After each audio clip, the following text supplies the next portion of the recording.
Hi Rana, could you share with us the key factors that might impact India equity strategy in 2025? To understand 2025, you have to understand what happened in last 10 years.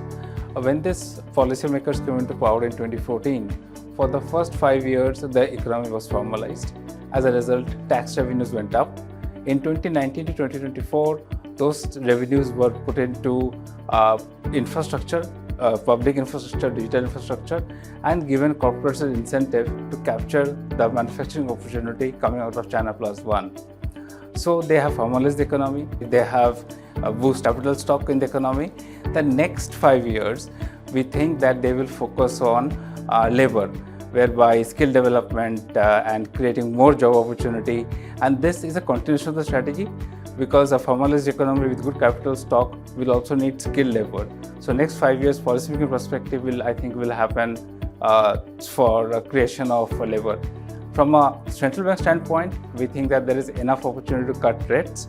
So therefore, if you look into the sectors, I think how the household consumption going to grow and how the private sector CapEx is going to shape up will determine much of 2025. Thank you, Rana. In which sectors or themes do we see opportunities in 2025? There are certain thematics that we like, and these thematics are based on the long-term beneficiaries of the policy making. The first is digital. I mentioned that government has now set up a very strong digital infrastructure. Based on that, the digital companies are benefiting. The digital companies in the areas of food delivery, in terms of grocery, they're gaining market share and profits from the established companies. So I think there is a long growth runway ahead, and we remain very positive on that. Second, on the demography, we mentioned that government will be focusing on labor force. So thus we believe that the income of the households will stabilize and then go up. As a result, we can expect more premium consumption, both on the mass end as well as the higher end. So therefore, the opportunity lies in buying the consumer companies which sell more premium goods. Thirdly, this government also has been very focused on deficit reduction. So savings are going up, and Indian savings cannot be exported. So this savings is getting invested into domestic capital markets and real estate. We see plays in financial markets, financial market related companies, as well as real estate companies. Then we talk about manufacturing incentive.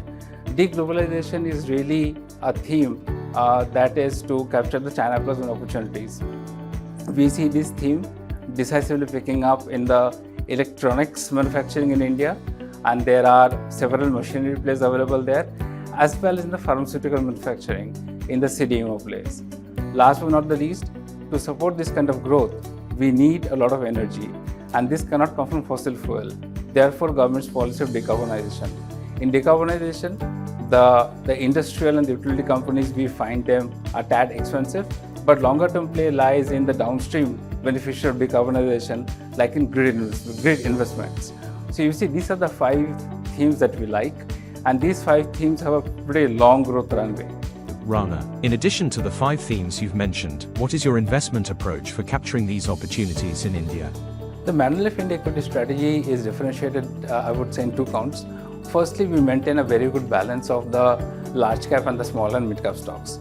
Large caps form roughly about 75% and the 25% by the rest. It is important to have that mix, because often the small and mid cap stocks provide much purer leverage to the themes that we mentioned. That's the first. Second, I would say that our focus on investing in growth companies which generate cash flows for their own growth and reinvest back to growth. So thus we are looking into companies which can be more profitable, scalable, and put their profits back into scalability, and thus consistent with a long-term investment approach.